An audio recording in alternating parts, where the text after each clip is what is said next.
Hi, everyone, and welcome to another episode of Between Friends. I'm Ashley Jones, and I'm going to be steering you through today's topic, and I'm excited to be here with you. So I'm filling in for Eileen, and you'll see her back next week. But we've got an exciting show, as always, to share with you guys. So if you haven't already, tell us over in the chat where you're watching from, say hi, so that we can see everybody that's here. And on Between Friends, you guys know that we always talk about fun things with embroidery. And today is a great topic that I think will interest a lot of you. And it's going to be editing some of your designs, how you can combine designs, make something new, but quilt around them. We also have a special guest. We've got tips on applique. So lots of fun things for you today. So let's say hi to everybody and give a little bit more time so that everybody can get joined on our presentation today. So shout out to Laura. So I love seeing Laura. She is always here with us. So thank you so much for being here, Laura from Nebraska, Lincoln, Nebraska. Laurie from sunny Arizona. That looks nice. So thanks for being here, Laurie. And Judy, thanks for being here from Pennsylvania. What a great day, she says. So that's good to hear. So I always love to hear that. And Carolyn Kessler is joining us from Crystal Beach on Bolivar Island. Says she joined her daughter on vacation, but sadly having to return home tomorrow. So, oh, well, thank you for joining us while you're on that nice vacation. So glad to have you here. So Marilyn from Texas, thanks for being here. Marianne, always good to see you too. So Marianne is a frequent visitor and viewer of our events. So good to see you. And Joanne again. So I know that she's a fan and of Joanne Banko as well. We'll be talking with today. So thanks for being here, Patricia from West Virginia. Good to see you. Carolyn McPherson. Nice to see you. Cypress, Texas. So she said she's looking forward to the presentation.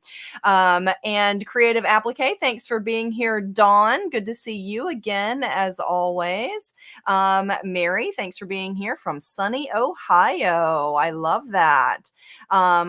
Colleen, good to see you from Western Colorado, and Colorado is beautiful for sure. So if you haven't already, just say hi over there in the chat. We always love to see where you're watching from, but also who all we have here with us. So Carolyn, another recognizable name. Thank you so much for being here, Carolyn. So glad to see you as well. Esther Hopland. Good to see you also. Laurie Albrecht. You guys know Laurie. She's part of our education team here. So good to see her as well. So thanks for being here, everyone. We have a fun topic, and you guys know here Between Friends, we talk about embroidery between friends. So I love that. Okay, so today, let me share with you our special topic, and then I'll introduce to you our special guest that we have here today. So we are going to be talking about applique and quilting. So how many times have you ever, and it doesn't have to necessarily be applique, that's just what we're talking about, but just embroidery in general. How many times have you embroidered a design on some fabric and you wanted to make it a quilt block and you want to quilt around it? Well, that's the topic that we're talking about today. And we've got some tips for making that applique look for professional, first of all. And also, we're going to be talking about creating a quilting design that will avoid your embroidery or your applique design.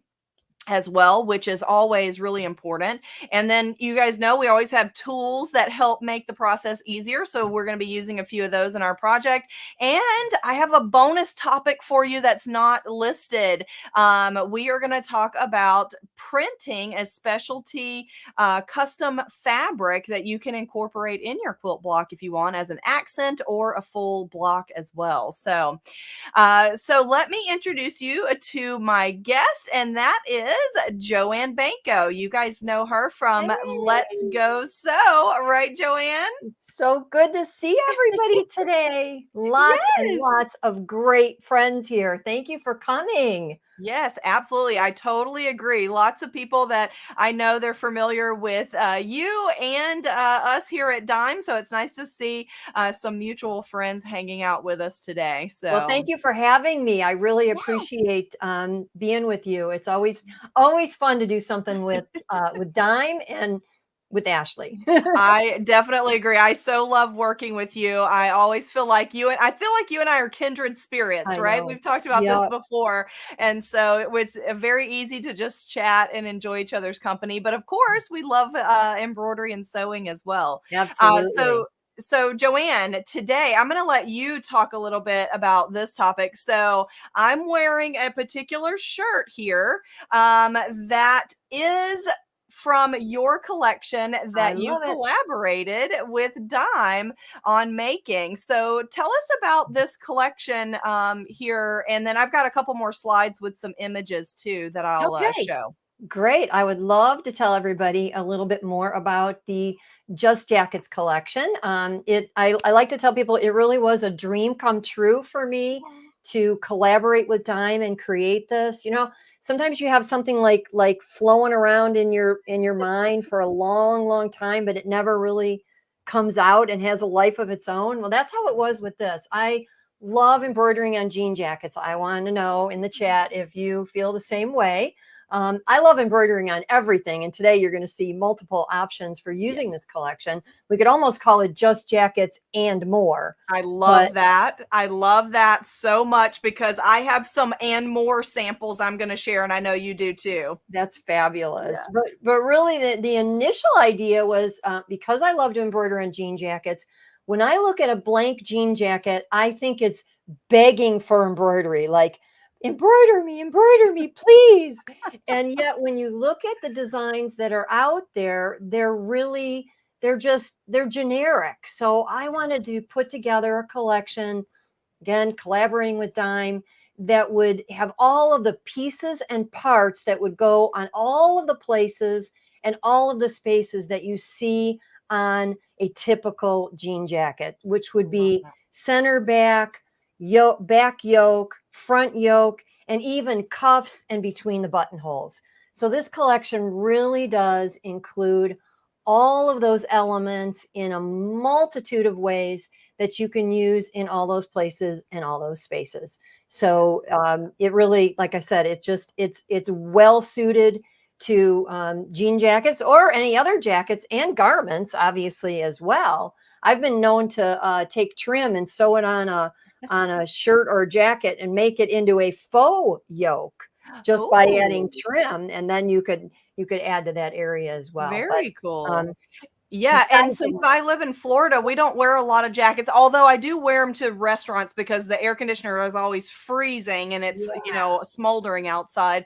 But and that was one of the things too I put on my shirt. And because these are applique designs, they're well suited for, like you said, a variety of projects. The versatility is really I think not the absolute best part, the designs are, but the versatility really ranks up there with the amount that you get with these designs. So, well, and what they did with the collection that helped enhance it when we worked together on all these ideas was not only create appliques but create mhm, many coordinating yes, embroidery designs. So when you look at the collection and everything that's actually in it, there are far more than the 50 that it says on the description, because the pieces and parts of almost all of those designs are also included absolutely. separately so that you can build your own. So you can make bigger designs, you can make smaller Yeah. designs, you can combine designs that are totally filled with fill stitches with designs that are applique. So it just has so Yeah. much potential. And so this is just to point out what you're just saying. So just on her sleeve cuff here, you can see some of those miniatures. And I'm going to show them too, Joanne, whenever Okay. we go into creating our design. And here's another example of one of those miniature designs on the collar Yeah. and on the cuff of this jacket too. Now, what you don't see is there are actually some designs between the buttons on one of these, and I failed to grab the right picture That's here. okay. But yeah, and not only is this collection have these three major collections within this one, but like you said, it's this design here that kind of inspired you and I to do something on a quilt blog, because I Exactly. think, we said, hey, these designs not just great for jackets, but we could do a quilt block. And this design here was kind of the inspiration of that. I had stitched this on this little crossbody bag, and this is a combination of those parts and pieces that you were just talking about. So not And only do you get the full collection, but you get all these parts, and then you can kind of make a Frankenstein design well, where yeah, you're putting those designs together to make your own, right? I fell in love with that design when I saw what you did with it. And it just goes to show you, though, we all think differently. We all visualize things differently. Of course, Absolutely. playing in software, which you're going to show today, gives you the opportunity to see it before you stitch it. And I think that Yeah. is so very important. Yeah, So, I totally yeah. agree with that. And you know me, I'm the software junkie. I could actually play in software and never take one stitch. The software part is what I love. And this is part of the reason why I love it, is because you can really make something your own or completely redesign something. And so that design that's here is actually a combination of that little flower in the center, and it is that part there and that flower in the top, and I removed the red and then put the that different like tulip looking top on it. And And who so would ever think to do that? right. You would. Right, because I look at something thinking, how can I change this just Yeah. so I can play with my software, right? And so that's we're going to see how I created that design. But these elements, Joanne, I took a screenshot, but I'm going to show them when I go into my software too, all of those parts. I didn't take a screenshot of that because there's so many. Yeah, there But this are. collection has 34 unique designs that are applique designs. The large portions are an applique design. And so those mini collections here, the Rose collection, the folk art, and the stars, all are incorporated in those 34 designs. But here are those miniatures. These, well, they don't look miniature on the screen because they're just as big, but I'll Yeah. show them when I head Little over there. a But little they're the dime charm tiny design. version. Yeah, Yeah. they're so much We call them fun. charms.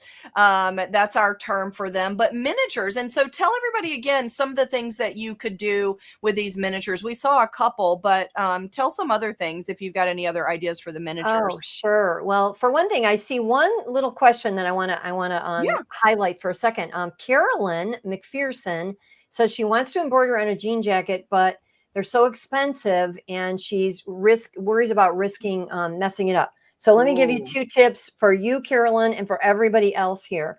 Number one, I would look at discount stores for your first jean jacket, even if you're not in love with that jacket. It'll give you the benefit of trying it out. Or Mhm. if you have the benefit of good thrift stores or resale shops, I have some great resale boutiques in my area. And Yeah. when you shop those, generally speaking, jean jackets are very common to find in there. And I think the reason is, it's just my postulation here, I think people tend to buy the wrong size in a jean jacket. They either buy Ah, it too big or too small, and then they get rid of it because they got to go back and buy the right size. So, well, especially if you're buying online or something like that. So be careful with that to get the right size. yeah. But Good here's point. the biggie. We're not showing this today, but included with the collection for everybody is a complete PDF tutorial that I wrote that shows step by step how to hoop your fabric properly. There are some dime hoops in there, but I also show just an ordinary standard hoop, so you can do it either way. And I take you step by step through that so that you will not have the fear of messing up. I guarantee if you watch and read those instructions, you will be good to go and ready to sew. Wow, that's a great tip, Joanne, too, on the thrift store. Several people said that once you started talking about the discount stores and stuff, and I definitely agree that buy one, even if it's not something that is exactly what you want. I love that tip. That's a really good one, and you can find some really inexpensive denim jackets out there for Definitely, at those thrift definitely. stores It's a too. very, So very popular item in a resale shop, just yeah, like I said. So yeah, easy I to love find. that. I love that. I love that. So okay, so now what we were talking about was, do you have any other things that they could do Oh, with these sure. miniatures? We Yeah. saw Well, the collar, the cuff. number one, okay, like I said, we're talking about all the possibilities of using this collection, just throwing out some ideas and inspiration, right? A lot of times it's just that pushing out all that ideas and inspiration. These would be beautiful on place settings. I mean, their corner designs would be gorgeous on a placemat, and then, or if you want to do a tablecloth, and then if you want to coordinate with that, you could use the charm designs, the small designs on your napkin corners. Maybe add a Oh, monogram to it. That would be fabulous. that's a These are great also great idea. for children's size garments. One of the cutest things I ever made in my whole life was I had a niece who had her first child, and it was a boy.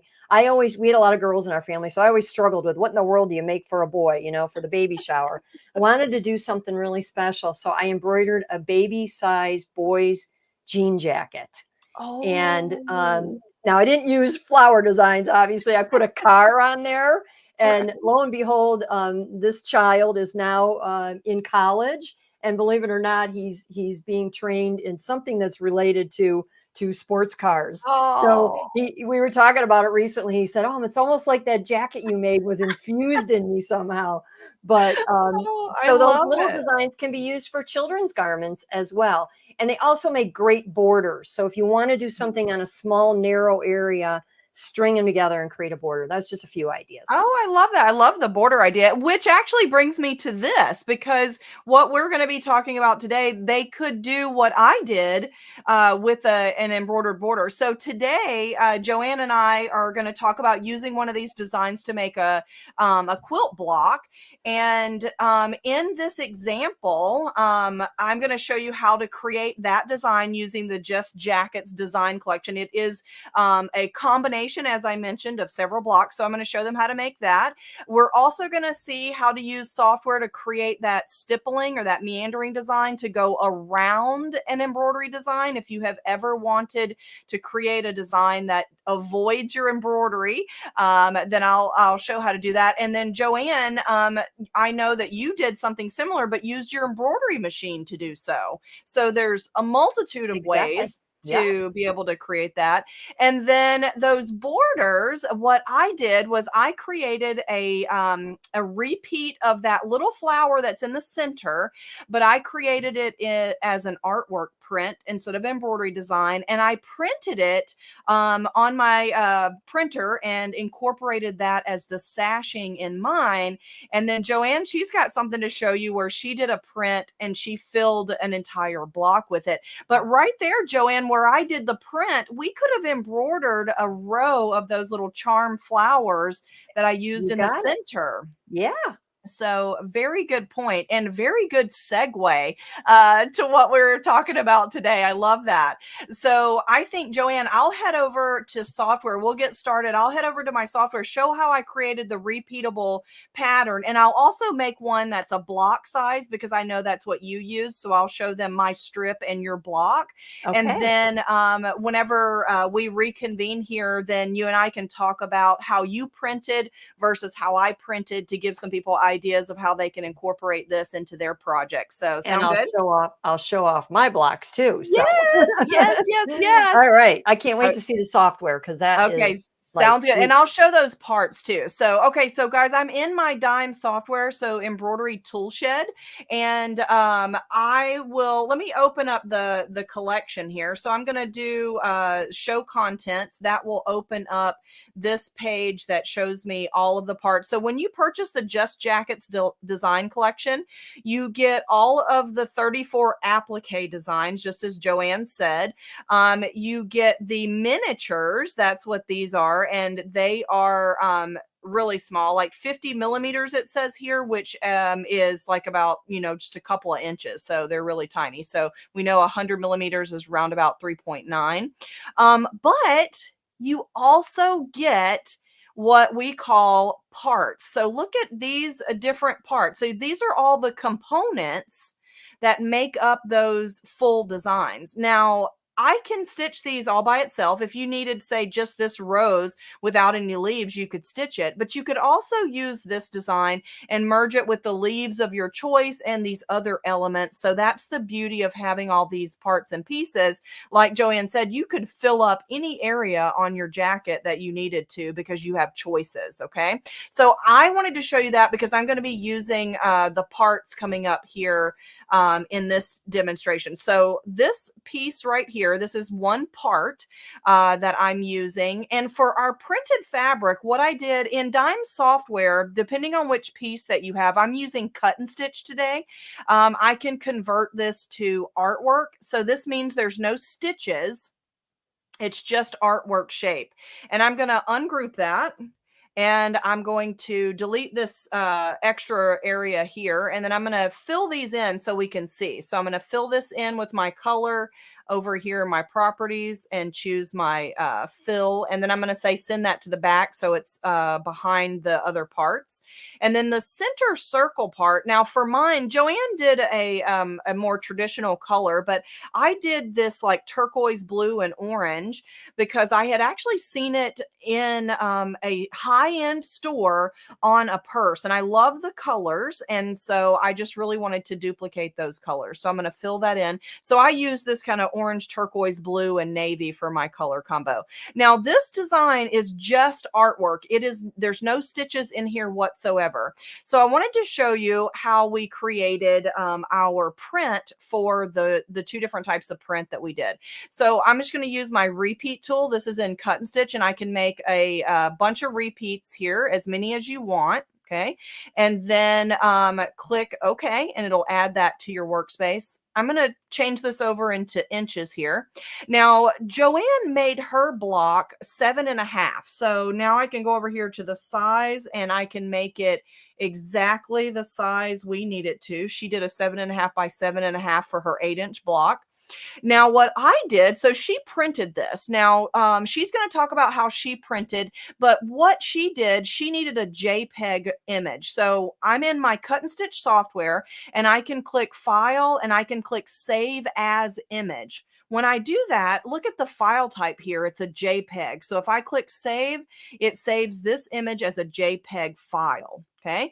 So now what I did was a little bit different. So I took one of these flowers here, and I'm just going to copy it and paste it so we can do it again. And then I'm going to group that together. Now I needed, because of my sashing was only going to be a 1-inch sashing, and I wanted my flower to be a little bit smaller than that. So I made my flower about 0.75, so 3/4 of an inch. Oh, not 75. That would be crazy here. And then I click apply. And then I did my repeat tool, but I only did a row. Oh, so I need to do more down and 0 across. So let me make my repeat. And what I did here was I actually just watched this number here until it got to be about the size I needed. So my block also 8 inches. So I wanted this to be just shy of that. So I made enough repeats to give me this 7.5-inch strip here. And then I click apply. Now you'll see Joanne's print here in just a minute. I wanted color behind mine because I wanted it to be a sashing between my white blocks. So I created a rectangle and I filled it with color. and I set my rectangle the size that I needed for my cut. So I wanted an inch border, so I made it 1.5 inches wide, and 8 inches was the length of my block, so I did 8.5. Okay. And click OK. And then now I filled that with color. So under my settings here, I just do fill, and I'm going to send that to the back so that my flowers are on top of it. Select everything and just use my centering tool here. And I then copied and pasted that, and I'm just printing what I printed. Joanne and I are going to talk about the difference, but I just printed on an 8.5 by 11 piece of paper for my print, whereas she had the ability to print longer, and we'll talk about that coming up. But I wanted this blue background, and I actually was able to match it to the colors that I wanted by choosing my colorways down here as well. And so that's how we created those two prints. Now we're going to talk about printing fabric, but then when we come back, I'm going to show you how to create that design that's kind of the X with the two of them together. So Joanne, tell me, now that we're bigger, hold up your print and Sure. let's talk about our two things that we did to print. So look at that. I love Okay. it. So truth be told, the binding is not done yet because I'm going to get time for true confessions. I am not a classic quilter. I'm a I'm like not either. lap happy quilter. Okay. Yeah. I'm more of a garment sewer and a home decor and all that type of thing. So when we get to this point, I'll ask for a little bit of feedback on how you might how the classic quilters might finish those edges. But I love yes, that. the two end blocks are from printable fabric. How Printable cool. fabric. And And then these so and center and one. then Mhm. so that whole piece is just printed on either end, but your middle still is embroidered, right? Absolutely. Yep. Sure is. Can you see it a Love little that. closer there? Yep. Love it. Applique and embroidery. And I am going to show you the exact steps for creating that applique. So if you have not done applique before, you will see how to do it. But look at that fabric print, how number one, it coordinates with the colors.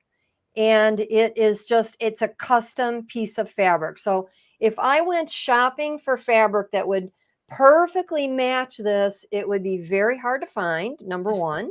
Um, and I certainly wouldn't have the ability to mimic that exact flower. So Absolutely. it's just an idea for another possibility and another way to do things. I Could you love make this with fabric?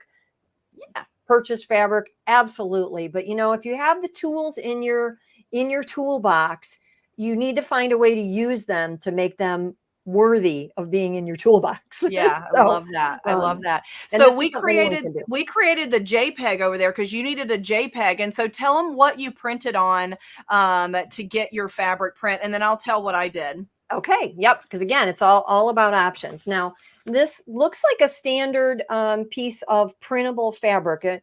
We don't have time to go into all the details on printing on fabric, but printable fabric sheets have been around for a really long time, and they are used on an inkjet printer. This one was actually printed on my inkjet printer. And Nice. if you look at the two, they are well, let me grab the other one here. These are supposed to match. Okay. These are supposed to match, and they don't. So that's the first lesson, is realizing this was done on a standard, average, ordinary inkjet printer. This block was printed on the Brother Print Moda printer, which is kind of a new kid on the block. It's Yeah. actually new to me as well. I'm just starting to get used to playing with it and having a lot of fun. But my first experience with it told me this: the printing on the Print Moda printer, which is this one here, was, in my opinion, far superior to the printing on a Yeah, regular, ordinary inkjet printer. That absolutely. may be different for others that are out there, but this Print Moda printer, I am a Brother ambassador, so Yeah, that's how I got access to it. But love this it. printer was made for printing on fabric. So it comes with a roll of fabric that feeds. Now, I only took advantage of about 8 inches in length, but I did use the full 11 inches I in love that. width. to create Yeah. this. I love how you filled in with the larger ones that you could Yeah. use somewhere else, and you didn't waste that width of your print. So These could turn really into smart. napkin rings Love or, it. accents on a placemat, all kinds of things. So Love again, that. there's a lot to printing on fabric. There's Mhm. a whole lot about the print moda, but it's pretty much designed for crafty items. That's usually one of the first questions that gets asked is, Yeah. it's not a garment printer. We've been printing on fabric for a long time, but I have to say, thus far, my experience with washing has been very good. If you follow the instructions, you got to read the instructions. But this That piece on looks the left nice. that has a little snip, well, it's on the other side for Yeah. you, little snip off of it. This has already been washed several times. This one has not Awesome. been washed at all. And I think they still look They look identical. great, absolutely. So, And I can speak to a big, the what I did, I initially started by, the fabric sheets that you can purchase and feed in your inkjet printer, which I think are a great option. But I will tell you from my experience, the ink makes the difference if you're doing that at home with your inkjet printer. So test that. I printed on an 8.5 by 11 piece of printable fabric that I have. I do not have print moda.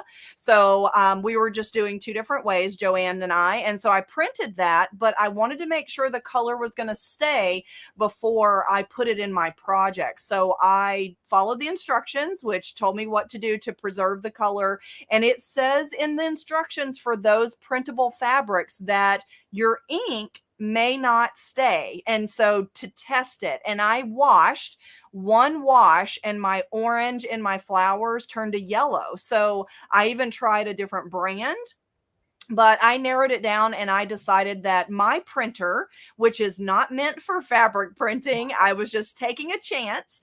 It did not retain the color that I needed. And I have printed in the past too with other printers that I owned in years past that the color did retain. So I yeah, do think it makes a difference. there's a The lot ink, of like you variability. said, the fabric that they're printing on, they've made that specifically for this. So what I had to do, Joanne, I had to take a little bit different route because after I had designed it, I was dead set on it. You know how you got your I mind set know, on I something? know. And I'm going to do it if it's the last thing that I do in this world. And so I really wanted my printed sashing. So I have a sublimation printer. So I wound up sublimating my print onto a fabric that's polyester. So it's not cotton, but I Yeah. have a fabric that I use that kind of looks like cotton that's polyester if you don't know what you're looking at. Yeah. And so it worked just great. So I wound up sublimating, but from our Dime software, I was able to save to the file format that I needed for my sublimation print, and Joanne was able to save to for what she needed for her print moda as well. And so yeah, I think that's a great way to see it multiple ways. So, and then Marianne said, can you use other brands of printable sheets in print moda? That's a good question. Yep, Go ahead, that is a Joanne. good question. Yes, there is you can use the print motor printer for regular printing. So anything that would go in a normal printing tray can be printed from there. So I there are love that. lots of options for that. Now the advantage of the roll is that you can print up to, I always forget how long it is. I think it's 3 feet. You can print a Yeah. whole 3 foot length by about 11.5 inches wide. It is specially treated fabric, so it doesn't call for additional treatment. I know there's a lot of people talking about it. It really doesn't call for that. You Right. simply peel off that carrier sheet, and now you have like a piece of fabric Cotton. Yeah. that you would purchase. So So very nice. nice quality cotton, very easy to use. But just Oh, I remember, it love is not designed to be washed every day, every week. it. An item that is going to be used like that. It's more Yeah, for of a sure. craft and decorator type item. Absolutely. I did see So a go ahead. question I just want to catch real quick because Sure. somebody asked about the stars in I the saw that. yeah, Yes. they are applique. So I just found silver fabric. So there are other stars there that you can use to create, but I just used silver fabric to create those appliques. So, I love that. And I've got an example of that too that I'll show under my camera. That's a really good question. and then So metallic finishing, the yeah, Kingstar metallic thread is actually what I used on the edge to absolutely. coordinate with that and that entire area there. That's Metallic, unfortunately, beautiful. doesn't show up really well on camera, but that Yeah. is all Kingstar metallic. If it had a light shining on it, it would sparkle like diamonds. I know, I know. The camera doesn't do us justice sometimes, does it? Mm-mm. So I love that. Well, hey, look, I'm going to head over to my camera and I'll actually show that. That's actually a good segue to my example that I have here. And so this is my printed sashing here that I did. And you can see my quilting goes around. But for my applique fabric, I used HTV. If you guys have seen us doing things with HTV here at Dime, I use that glitter HTV for my applique here. But in this example, that was my original, that is fabric. And that HTV is what is perfect for those stars because we have a silver that's a beautiful match to our silver Kingstar metallic. And that's what I used in this example. So in my software, I created the L, the O, and the E, and I used the design from the stars because it made a perfect V, right, Joanne? Look how Oh, cool. I love that sample so much. And so I'm already ready for the 4th of July coming soon. But that HTV, that's the silver, is really beautiful in the stars. And my silver too, I did use the Kingstar metallic for the silver and for the applique around the stars also. So I just love that. And this design here. I originally had used fabric and I just had a really nice matching HTV, and you could see that little sparkle that it shows there, just a smidge. Yeah. And then that's my print there. So let me show them how I created that, Joanne, this All in the right. software. And then that way you can show them. I know you've got some tips for applique. So Perfect. I'm back over in my embroidery tool shed.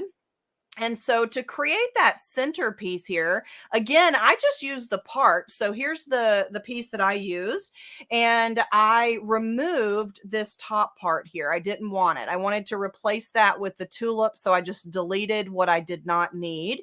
The bottom part here, I did change the colors because I used a little different colorway. So I did kind of an aqua, a navy, and then that orange for the center there.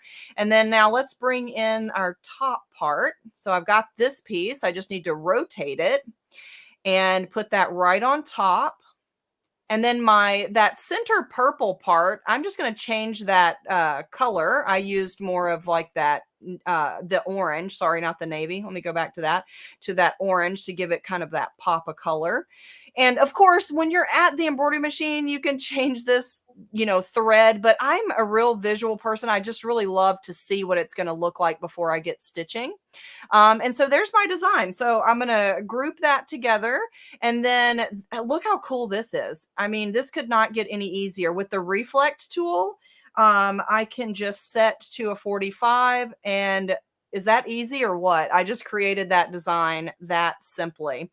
And then for the centerpiece, I used this little flower, pulled that into the center, and then I resized it just a smidge so that it would kind of cover the raw edge of my stems there. So just like that. And then I can put that right in the center of my design. So super easy to do and create your own personal design. Now I did add quilting to mine. So let me show you that. Now this feature is going to be using my Quilt Embellisher software. So I made a rectangle around it, the size that I needed, and I wanted it to be 8 inches finished. So I did an 8-inch square there.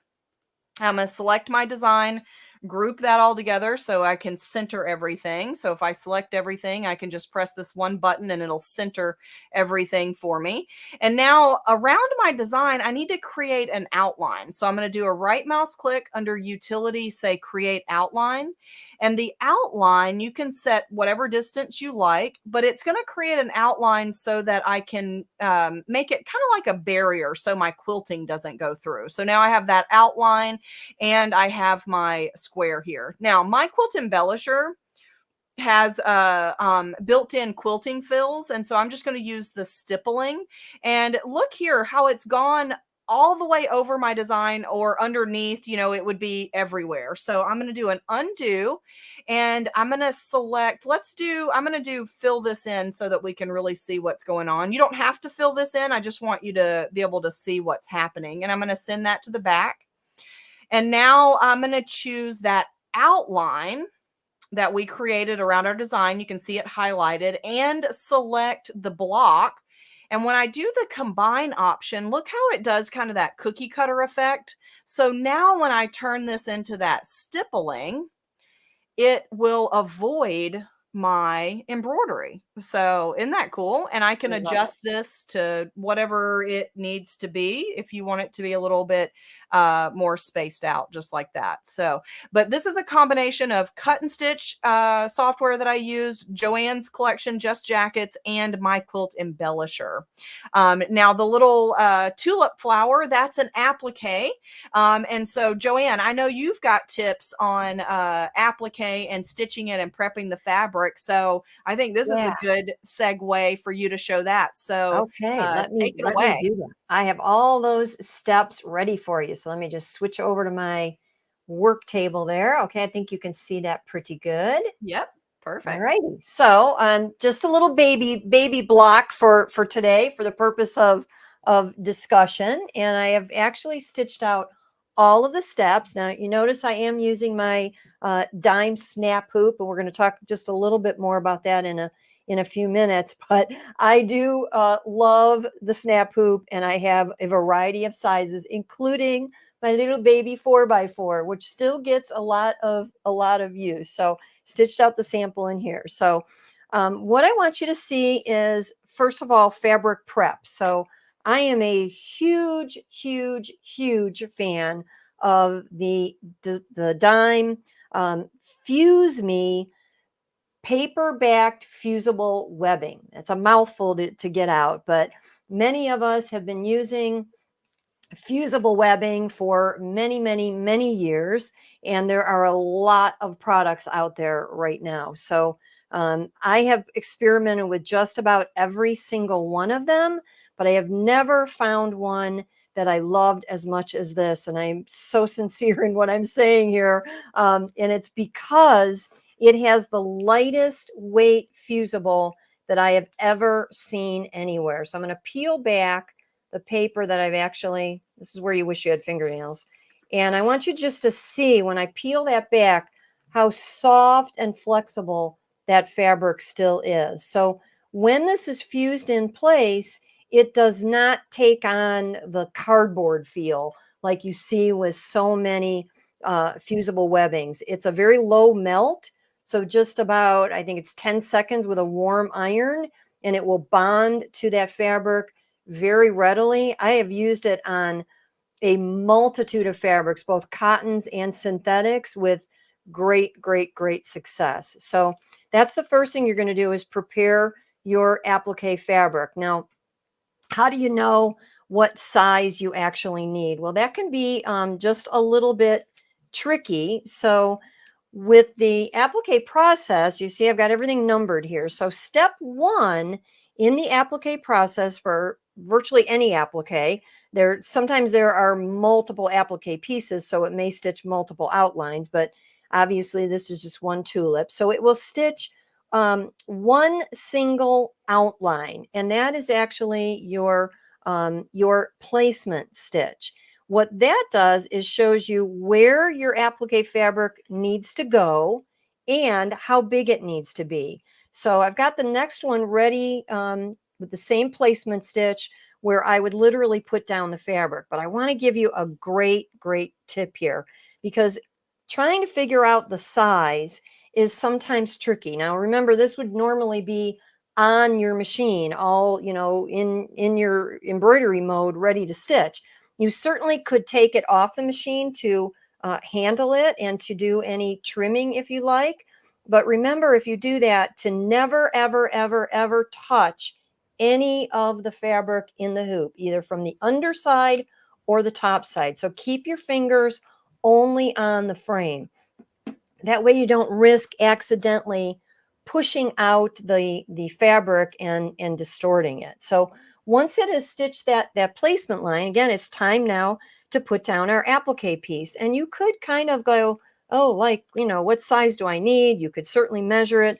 I found a really cool idea. A lot of times we have this clear plastic left over, either from our dime printable templates, or in my case, I had plastic left over from that printed fabric when I pull off the carrier sheet.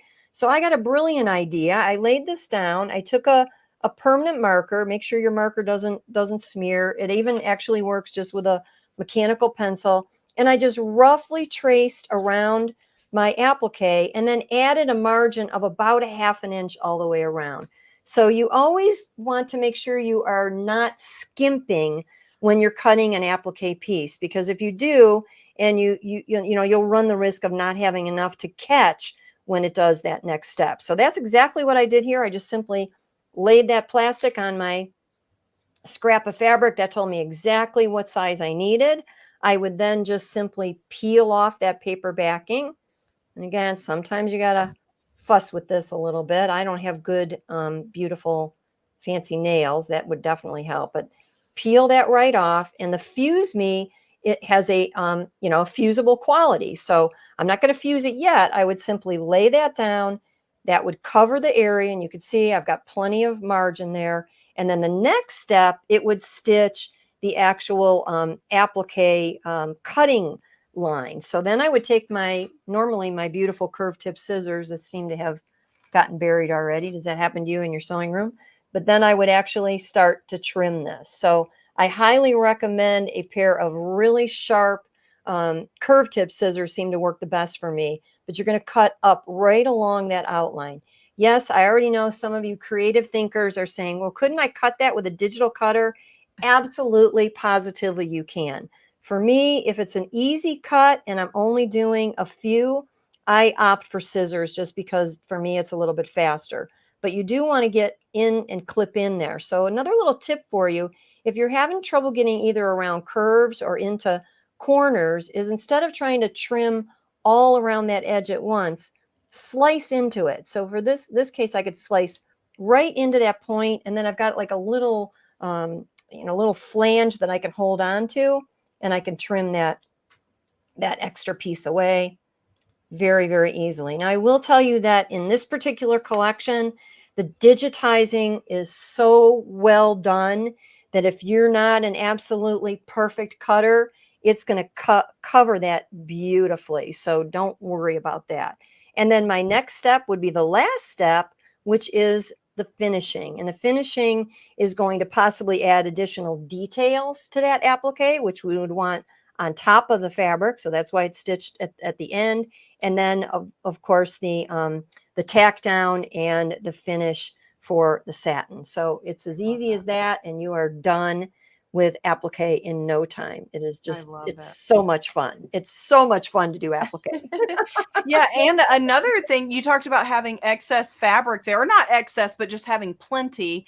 I also think that it's really challenging if you're trimming in the hoop and you have the stitching so close, you don't have anything to hold on to, to do the trimming. And so having, enough not only means that you're not going to risk having areas that don't get trapped in the stitching, but it just makes it just easier on you. So Exactly. give yourself a little extra Yeah. for sure. So Yeah. I love that. I A love lot of that. fun. And so somebody asked, Carolyn McPherson asked Joanne about, could she use parchment paper to trace the shape on? So yes, I look always at have her. parchment paper handy because I got another tip for you for the parchment paper. So hang on for Joanne that. was Yeah. ready. She was Anything that ready. works. Anything That's that right. works. I And then agree. save that template. I like to Yeah. keep things in a folder, in a file folder, Yeah. because I'm likely going to use this over and over and over and over again. So Yeah, really yeah. good point. Good point. And then Cindy said, where are the designs located? Are they in PEP? So the design that Joanne and I are using today is from her collection called Just Jackets. And it is on special. So on the Dime website, we did put it on special specifically for this presentation. So make sure you check that out there. That's a really good, good question. And then Laurie W says, where can I get Tool Shed? You can get Tool Shed the free tool shed from our site, and you can download it. What I'm using to edit the design, that's actually was cut and stitch software, which will save to the images if you want to print. It'll also save your cut files if you want. And I used my quilt embellisher for the quilting. So just to kind of give you a little bit of extra there. And then Connie Wong said, what is ATV? That's my Southern accent, Connie. I was saying HTV as in heat transfer vinyl. That's what it stands for. And so, but very good question, because I know it doesn't always sound like I think it does when it's coming out of my mouth. But the HTV is heat transfer vinyl. And a lot of times you've probably seen it used on digital cutters and then applied on a shirt. But we have certain ones that we've been using in embroidery, and it's like really fun. It adds that so much fun. sparkle. It's super easy, tears away. So that's what I used in mine. But you could use fabric, just like Joanne just showed as well. But really good question. So, okay. So Joanne, anything else on the applique before we go on to the quilting part? No, except just I have another sample here that's going to turn into a pillow block, and it just shows you, how your applique fabric can make all the difference, and how you can use it to coordinate with anything else in the project. So this could be, that applique fabric is just little gold dots, could be the borders, could be the binding, could be, an accent. It just, just the fun of mixing and matching with applique is that fabric then can be used in other places and make this beautiful coordination. So it's Absolutely. so much And fun. yeah, not coordination, but you make it your own, whatever you like too. So, Exactly. okay. So then after you stitched your applique block, then Joanne and I just assembled ours in a row. And then I chose to quilt through all 3 layers, but Joanne did a quilt as you Yeah. go. And so I'm going to let her share that. But then let me show my quilting through the 3 layers really quick, Joanne. And then that'll give you Okay. a little time to get set up for your quilt as you go part. Very And so good. let me show that really quick. So I'll go under my camera here and show you the tools that I used. So here's the table runner where I've got several of my blocks, and I'm ready to get started with the quilting part. And I would, of course, use our snap hoop monster to hoop this. And for me, I want to quilt through all my layers. And so I've got my top fabric, I already have my batting, and I have my backing also. And notice I have extra backing and batting so that whenever we're quilting close to the edge, we can make sure everything's grabbed in the hoop. So, and then I'll position my snap hoop monster around that. But what I did in my software is I printed a template of just the quilting, because I had already done the embroidery design. So I just needed the quilting. So once I created that stipple that you saw, I actually deleted the design out of the center, or you could save it separate because I had already stitched it. And then I printed my template here. And so I printed it on our print and stick target paper. You can see it's translucent, and I can position that over my design. And that's how my quilting is going to go.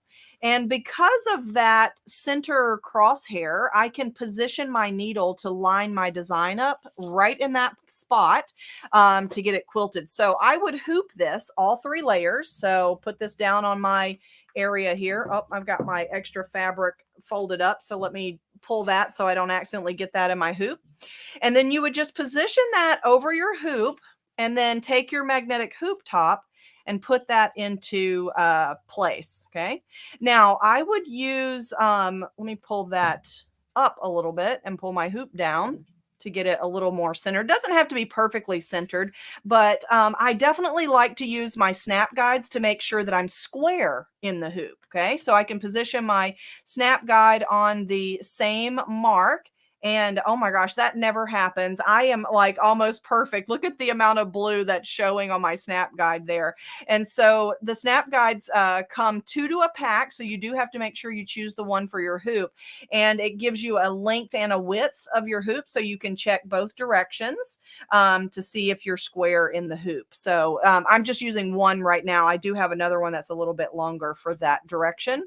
But I can check lining it up the same on both sides and make sure that I am square in the hoop. Now I would head to my embroidery machine, line up my design with that center intersection, and then peel this off. don't stitch through that, and start stitching the stippling quilting design. And of course, that was my finished one there and what it would look like. So that's what I chose to do for mine. We always get the question about what the back looks like, but look how gorgeous it looks on the back. And you can see that it did not stitch through my applique. I've got that open area that's the X in the center. So how cool is that, right?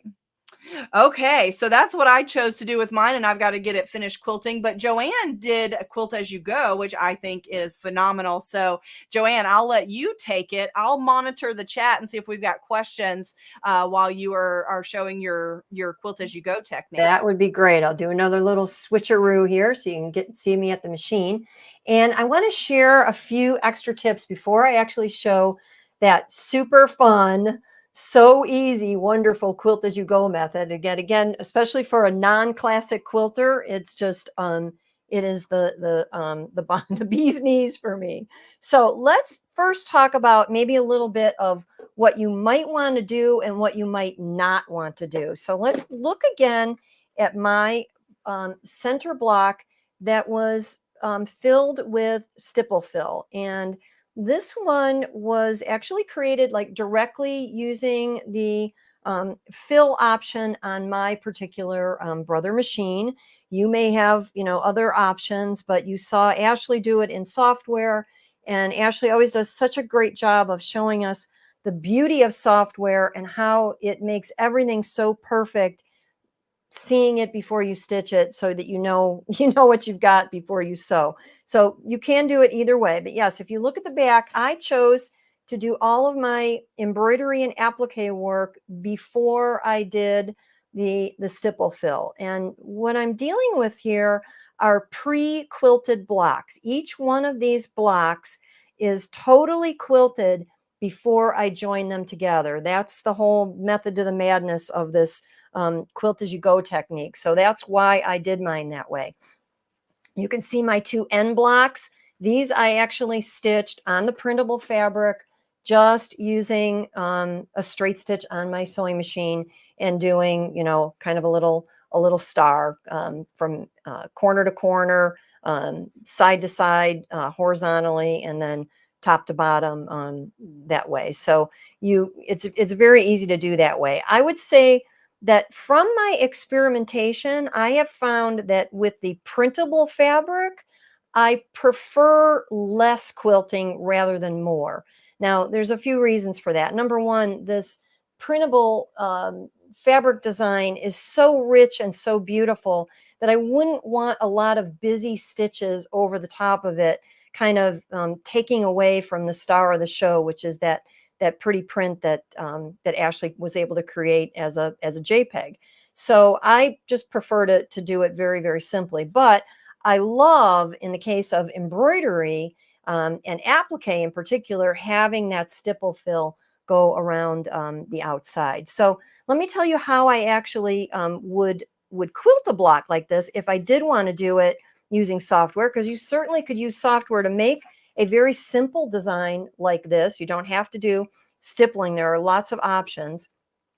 But in this sample in my snap hoop, I just want to show you that this fabric block very often is going to be smaller than the hoop that you're actually going to stitch it in.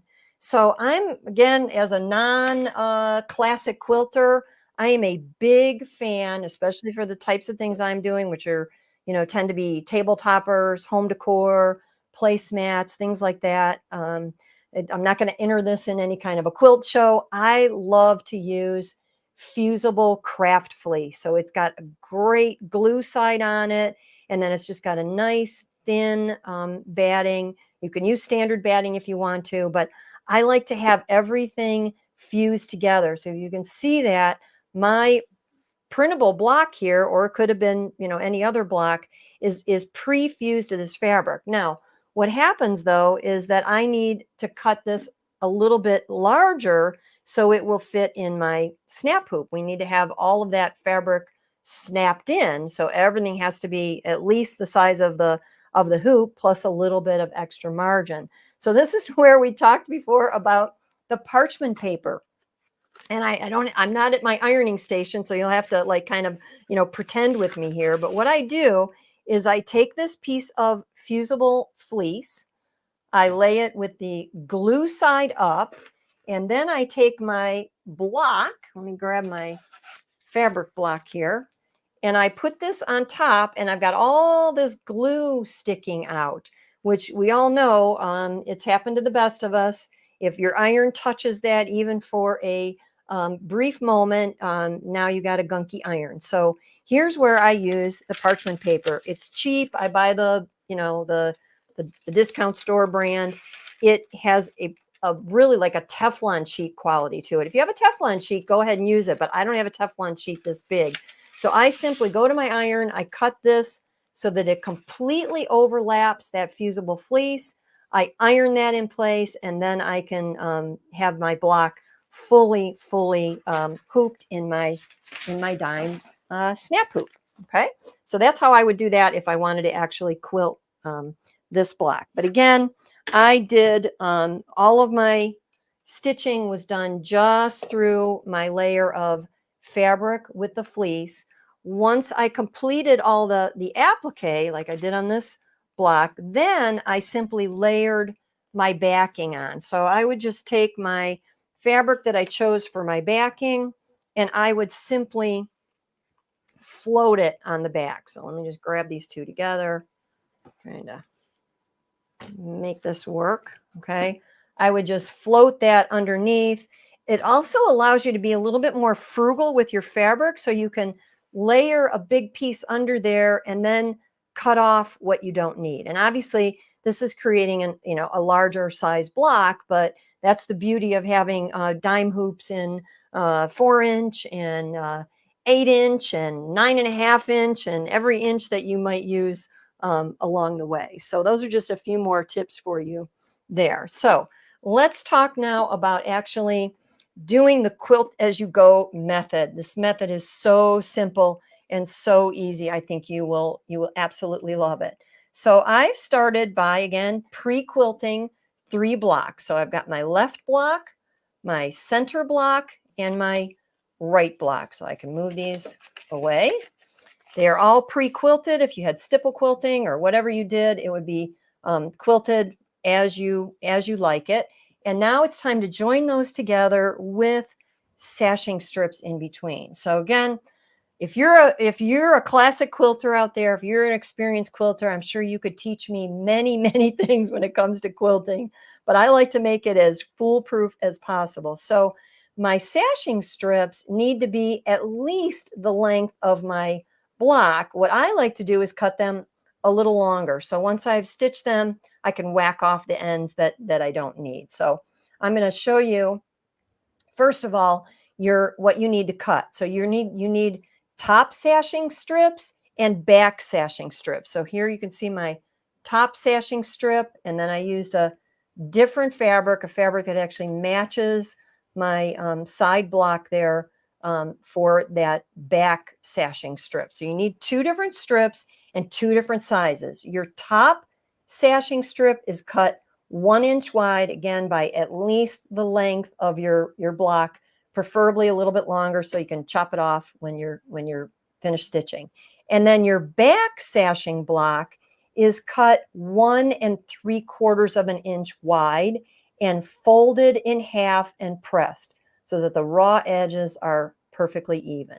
So to assemble this together, we're going to start by actually sewing on that first strip. So I'm going to sew the right side of my top strip to the right side of my top piece.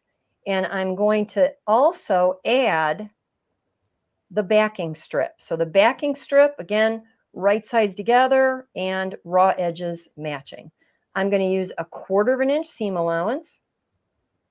Let me get this underneath the machine. If you want to use a 1/4 inch foot, fine. If you want to just use your regular foot, for most machines, I have found that the 1/4 inch with a regular foot is set at width of 5.5. So I've actually got a shifting feature on my machine. I'm going to shift that over to 5.5, which is going to give me 1/4 of an inch. And I'm just going to follow the raw edge with the edge of the presser foot. Another thing that I like to do, and I know quilters do this all the time, is I shorten my stitch length. So I'm going to go down to 2.0 so that I don't have to worry about back stitching. That little bit of a shorter stitch length is a little bit more secure. I'm going to go right along that edge. Again, right sides with my block sandwiched in between. Go ahead and cut that. All right, and now when I flip this, you'll see that my backing strip is ready to get connected to my next block. But in order to do that, I've got to go ahead and sew this opposite single raw edge to the right side here. So I'm just going to flip this so that, again, I've got right sides together. Now this time I do need to have my edges matching so my block is even on the same side. And now I'm going to sew this 1/4 inch seam.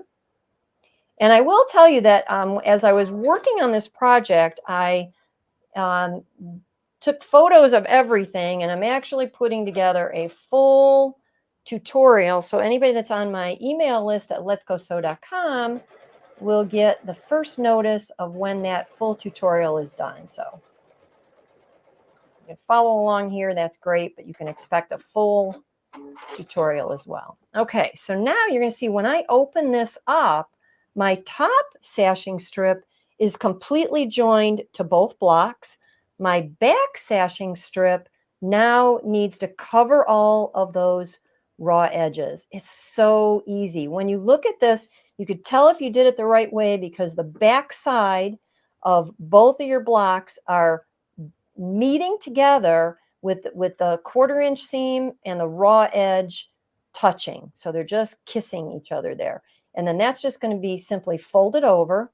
If you're one of those super neat freaks, you could certainly hand stitch this down. If you're not as concerned about, the back being scientifically accurate, then you can go ahead and top stitch. So I would just fold and press that, and then I would top stitch from the top side. Usually when I do this, I do switch to an edge joining foot or a stitch in the ditch foot. But if you can kind of see, my back sashing strip is cut at the perfect width so that it juts out just a little bit. So if I top stitch just slightly inside that sashing strip, try to do this from a little distance. Now at this point, I am going to increase my stitch length a little bit, but I'm going to be catching that back fold very readily and very easily. So I've got that one top stitched. Okay, that's all anchored in place. Now to make this match, I'm going to switch to the other side. And I'm just using the inside of my foot here as a guide. And I'm going to top stitch that. And I would repeat this process for each and every block that I do. They would all be perfectly joined together, totally finished on the top, and totally finished on the back side. I have to give Eileen Roach credit for this technique because I first learned it from her and then just tweaked it a little bit for my own. I love that. And you can work on one block at a time. And if you don't have much time to sew, you can work on one block and then set them aside, and then you just sew whenever you have time and join them together, right? All pre-quilted. And I love it. If you do rows like that, then you could cut additional sashing strips to join your rows. Perfect. I love that. I love that. So we did have a question, Joanne. So Kimberly wanted to know what is the brand of the fusible fleece that you're using? Okay. So, there you may find a couple different ones where you are, but we all are pretty familiar with the biggest interfacing company out there, the one that makes the most interfacing. They make a brand of fusible craft fleece. So it usually is categorized as craft fleece because it's not generally something we would use in garments. like that. So just a few other questions here that I was going to answer really quickly. So Colleen, she said on my design, is it applique or is it all embroidered? So this is applique. So the roses, I just did them in black and turquoise, but the roses are applique, and I actually used a velveteen Yeah. fabric to add a little touch of elegance to the applique. And so that's what I did. But it is applique for the roses, and then the leaves are all embroidered. So another really good question. And then also Dee Dee asked about the design collection formats. And so these are embroidery designs, Dee Dee. So they're saved in all of the popular embroidery machine brand formats. So in this one collection, you would have file formats that are PES, probably VP3, EXP, JEF. Big long list. Yes, and so, but many more also, and DST, which is a commercial format, but pretty much every machine will read that. But they're all saved in embroidery machine formats, and so no matter what machine you have, there's probably a format in the collection that would work for you for sure. And And then so, you used the Dime software to create the graphic image. I So did. I did. that's Yep, exactly. And so I was able to convert it and use that. And then April Taylor said, any tips on the template paper for her printer? So I'll tell you, play around with some things, April, because my particular printer, I have to have my template paper stacked on top of my regular copy paper. I can't just put it in the empty tray for whatever reason it jams. The other thing that I've noticed is that I have to put more than one piece because it will feed one piece against the other template paper. But if I just have one template paper on the copy paper, it pulls the copy paper in because it's kind of staticky. And so just play around with it. Try putting it on a stack of paper.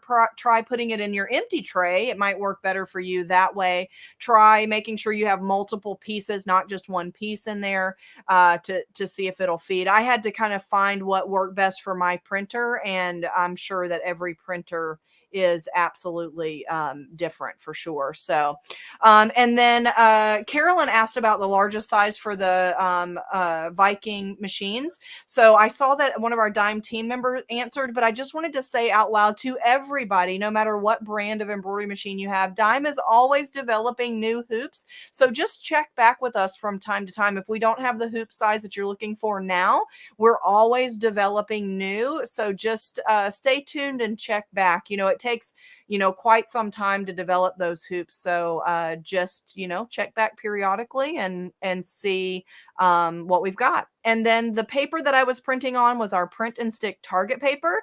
It feeds in your inkjet printer, and you can print a template, and it's translucent to be able to see through it for your placement and positioning. So, and I'll look through here as we're talking to see if there was others too that we needed to answer. So Joanne, did you see any? Yeah, I think Dee Dee was looking for cut files, which we would call Oh, SVG yes. or FCM if you're using a certain brand, different one. So Right. those are not included in the actual collection currently, but you can also create those in multiple ways. So I would look at some of your past Ashley shows, and we've been on together before where we did a whole show on cutting with a digital cutter with this collection. And you showed, I think, 3 different ways to do it. So Right. there are different Absolutely. options. And if you have any other, more specific questions, feel free. You can get a hold of me through my website, letsgosew.com. And I'm always happy to help you in any way I can. Yeah, absolutely. And one of the pre-cut methods, that template that Joanne traced to make sure her applique fabric was the right size, you could use that to pre-cut a fabric too. If you make sure that you trace really well, you can print a template from our software, even our free one, being able to print that template to make Yes. sure, and you could cut that way. Yeah, there's many ways. You can save a cut file if you have an embroidery software that will translate an embroidery file to to a cut file as well. So, Joanne, I think that was like a fabulous demo of the sashing. That was one of the best ones I think that I have seen. It was really straightforward. I love that you did the actual sewing for sure. We do have one more thing that I want to share with everybody, and that is coming up our on the house project. But I wanted to share with them before we do that our special product for today. So Joanne's collection is on special, but our product that's sponsoring this event just so happens to be our Perfect Vision magnifier lamp. This lamp has a light on it and it has a magnifying glass in the center, so you can zoom in or really see, but the light helps you see even better. It's great if you need to do anything on dark fabric and you can really see the stitches if you have to maybe pull out some stitches, threading a needle. Joanne used hers for what we're talking about today. So that's such a Yeah. great picture there. And so zooming in, so the magnifier she used and the light to be able to make sure she was getting a good trim on her applique. So she used it on her single needle, but also look at that trimming on her multi needle. That zoomed Yep. in picture, Joanne, is That made phenomenal. that just made life so easy. I don't Yeah, know that about was you, but great. I've got like, 3 levels to my glasses. Sometimes I have to take them off to really see. But with that magnifier and the extra light on it, I oh love my, it. I was able to see there was no worry of error whatsoever because I was Oh. seeing that so clearly.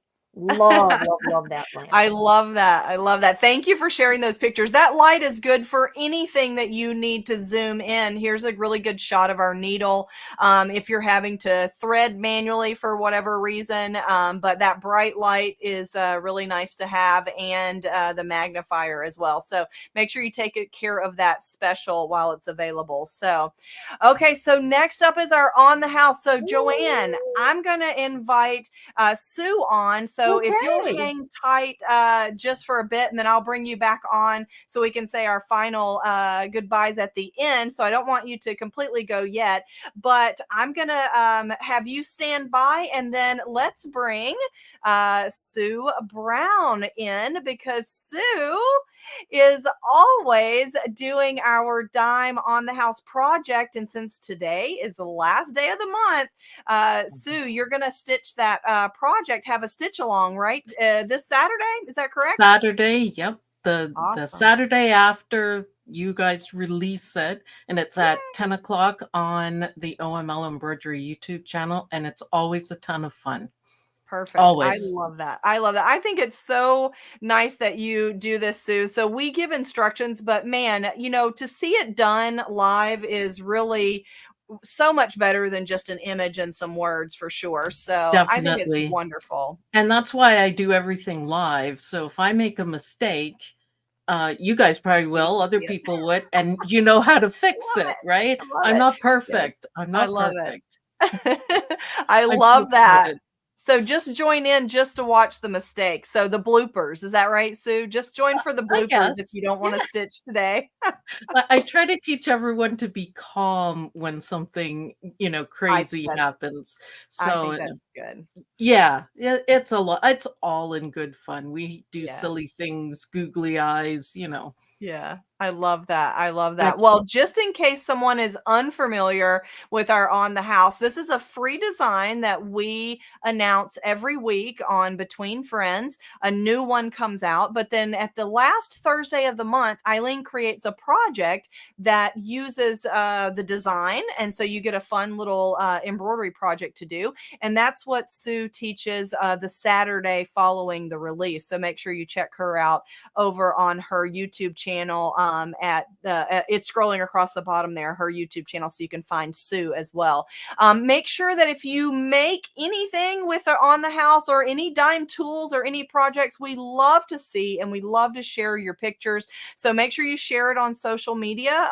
Use the hashtag dime sew along or On the House or hashtag exquisite thread, or use all three of them so that we can find it. And in fact, we've got a video that shows what everybody's been making with their On the House design. So let's see this short reel of what you guys have been stitching.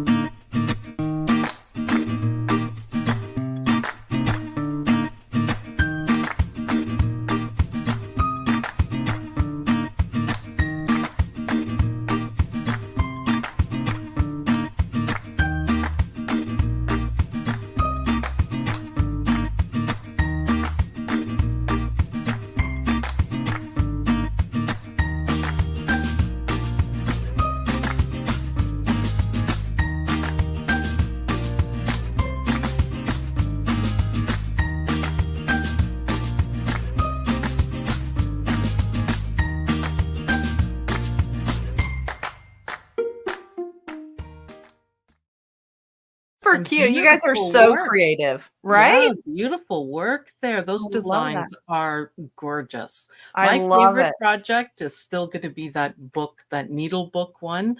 I Very absolutely useful. love that Yeah. one. Yeah, Very, it's very useful. Very useful.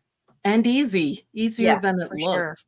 Yeah, I love that. And that's a good point, Sue. I'm glad you brought up a past project because if you haven't downloaded any of the designs thus far, or only some of them, they don't stay on our site forever. So go back right now and get the entire year's worth of design, everything from January to June. Make sure you download it before it's gone, right, Sue? Yeah, absolutely. And people Awesome. miss the doors.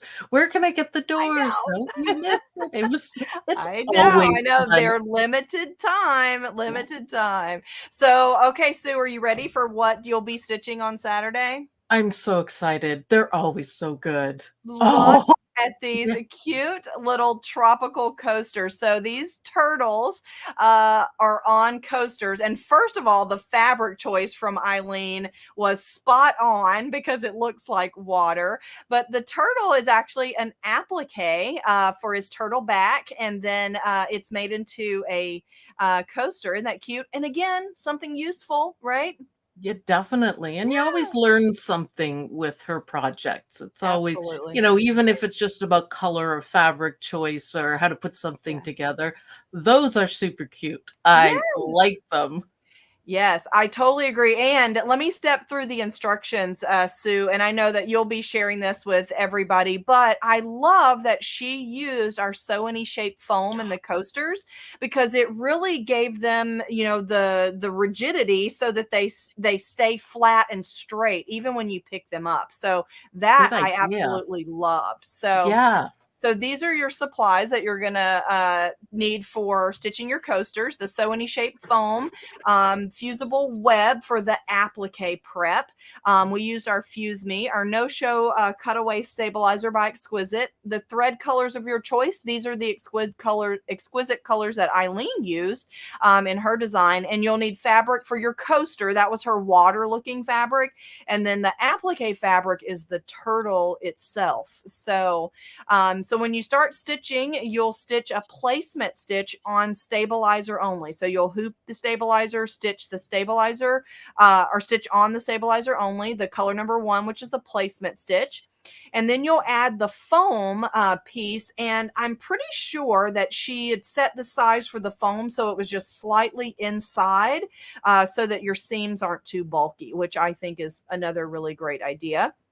You'll cover that with your coaster fabric, that perfect water looking fabric there. And then it stitches the quilting and the open area where you're going to start stitching the outline or the detail of the turtle. So, Oh, and then wow. the next thing you'll stitch the turtle, and it stitches through that foam too, Sue. So that foam stitches really nicely and compresses it, makes it really nice and firm for your coasters. Its detail on the head and the legs are all regular embroidery stitches, and then it's the turtle shell that's the applique. So you'll applique that on. You'll put a piece of fabric right sides together and then stitch the remaining stitch, which is going to leave an opening.